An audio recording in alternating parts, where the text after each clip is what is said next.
आज मैं आप लोगों को पढ़ाने के क्रम में वायरस के बारे में एक और सीरीज, और मेरी कोशिश होगी कि ये अंतिम सीरीज हो, जिससे कि आप वायरस के बारे में चाहे CDS, NDA, CAPF या किसी भी तरह की परीक्षा है तो उसमें आपको आने की संभावनाएं 90% से 95% तक, मतलब कि 100% तक आने की संभावनाएं हो।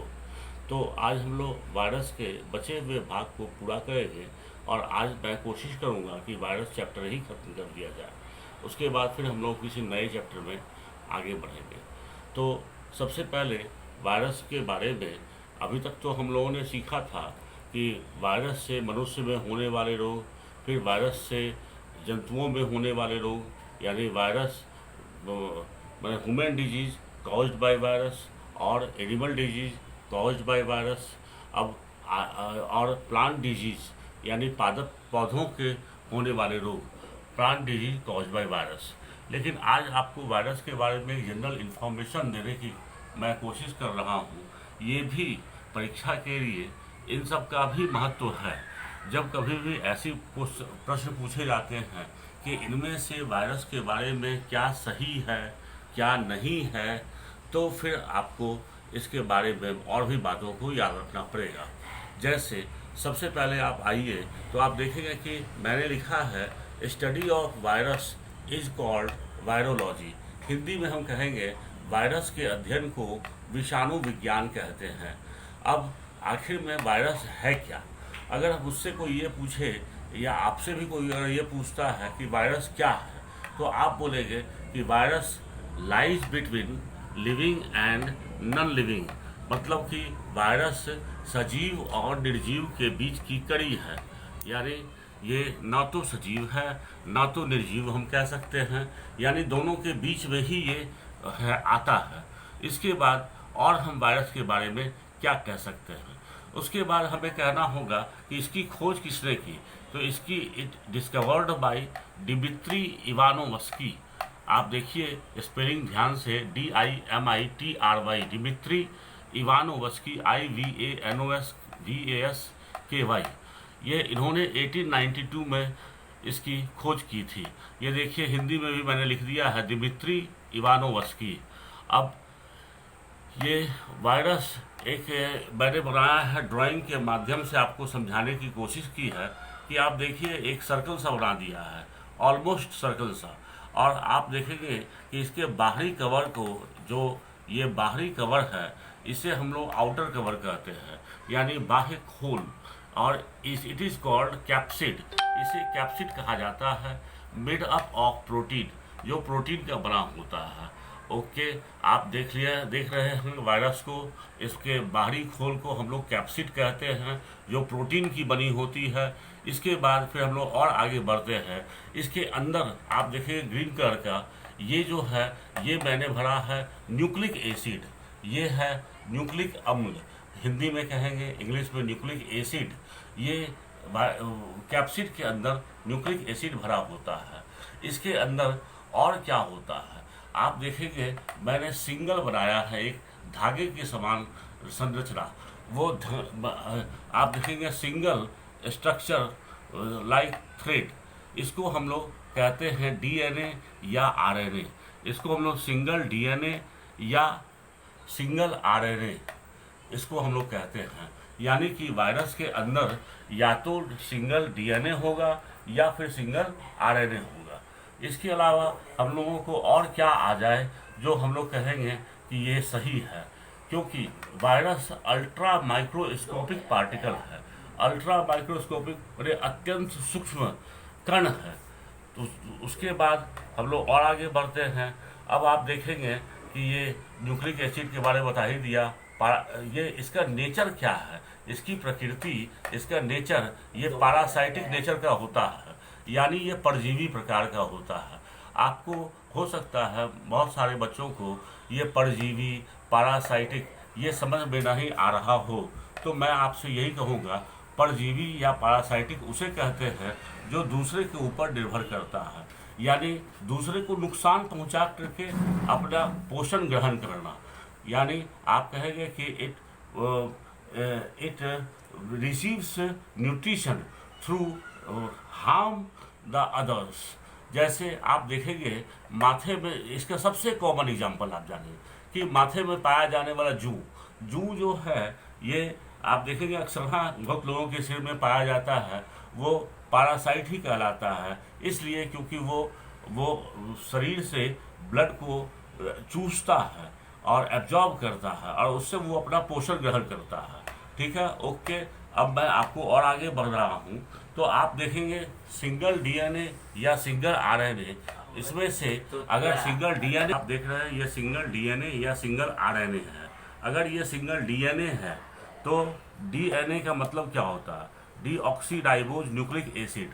आप इसका फुल फॉर्म भी एग्जाम में कई बार पूछ चुका है, इसलिए मैं आपको फिर से कहूँगा डीऑक्सीराइबोज न्यूक्लिक एसिड ये होता है डीएनए का फुल फॉर्म, जबकि आरएनए का फुल फॉर्म ये होता है राइबोज न्यूक्लिक एसिड। यो तो मैं कह रहा था आपसे कि ये वायरस में सिंगल डीएनए या सिंगल आरएनए पाया जाता है। अगर सिंगल डीएनए पाया जाता है तो ये एनिमल वायरस है, और अगर सिंगल आरएनए पाया जाता है तो ये प्लांट वायरस है। अगर सिंगल डीएनए पाया जा रहा है तो डीएनए जिस वायरस में पाया जाता है उसको एडिनो वायरस भी कहते हैं, और जिस वायरस में आरएनए पाया जाता है उसको रेट्रो वायरस भी कहते हैं। इसके आगे बढ़ते हैं, जब आप देखेंगे एरो बना करके मैंने दिखाया है सिंगल डीएनए, और ये फिर मैंने लिखा है एनिमल वायरस। उसके बाद फिर मैंने एक एरो बनाया है स्प्रेड थ्रू ब्लड, यानी कि एनिमल वायरस का शरीर में ये फैलता है रक्त के माध्यम से, ब्लड के थ्रू, इसलिए स्प्रेड थ्रू ब्लड लिखा है। जबकि आरएनए ये प्लांट वायरस है, और ये फैलता है कैसे? तो ये फैलता है फ्लोएम के माध्यम से, तो स्प्रेड थ्रू फ्लोएम आप कह सकते हैं। उसके बाद फिर आप और आगे बढ़िए तो आप देखते हैं कि virus is smaller than bacteria. आपको ये भी एक खास बात है कि वायरस का आकार में बैक्टीरिया से छोटा होता है। ठीक है, उसके बाद आप लिखेंगे it grows and reproduct only in living cell through multiplication. यहाँ पर ध्यान देने वाली बात यह है कि ग्रो माने वृद्धि करती है, और रिप्रोडक्ट ये प्रजनन करती है केवल जीवित कोशिकाओं में। ये मैं आपको फिर से समझा देना चाहूँगा कि अगर मान लीजिए कुछ मरा हुआ है और हम अगर वहाँ पे कोई बच्चे खेल रहे हैं तो हम ये नहीं कहेंगे बच्चे उधर मत जाओ क्योंकि वहाँ पर वायरस लग जाएगा। हम ये कहेंगे कि भाई आप उधर मत जाओ, उधर में बैक्टीरिया वगैरह हो सकता है, क्योंकि वायरस तो वहीं होगा जहाँ पे ये सिर्फ लिविंग सेल में ही होता है, ये ग्रो करता है, और उसमें भी लिविंग सेल में भी ये बहुगुणन यानी मल्टीप्लिकेशन के माध्यम से ये 1 से 2, 2 से 4, 4 से 8 इस तरह से ये इसकी संख्या बढ़ती जाती है। Thank you. इसके बाद आपको अभी और आपको जानना है, इसको कंटिन्यू कर रहा हूँ। First discovered virus was TMV, full form tobacco mosaic virus. Okay, second bunchy top of banana and chikungunya also caused by virus. Third, bacteriophage, also a type of virus, kills bacteria. Example, T2 phage, cleans blue-green algae, restrict rotting of water. Living character of bacteria,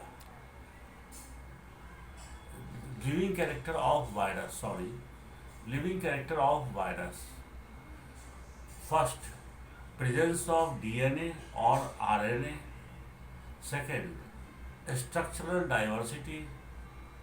Third, genetical and parasitic nature. Fourth, sensitiveness and mutation. Okay, non-living character. First, absence of cell, cell membrane, cell organelles, protoplasm and cytoplasm. Second, no growth and reproduction outside living cells. Third, lack of nutrition and metabolic activity outside living cells. Fourth, may kept in crystal form. Okay, now आपका ये virus chapter मेरे से ख़त्म हो चुका है और मैं समझता हूँ कि मोस्ट ऑफ द एग्ज़ाम में इनमें से प्रश्न आ ही जाते हैं।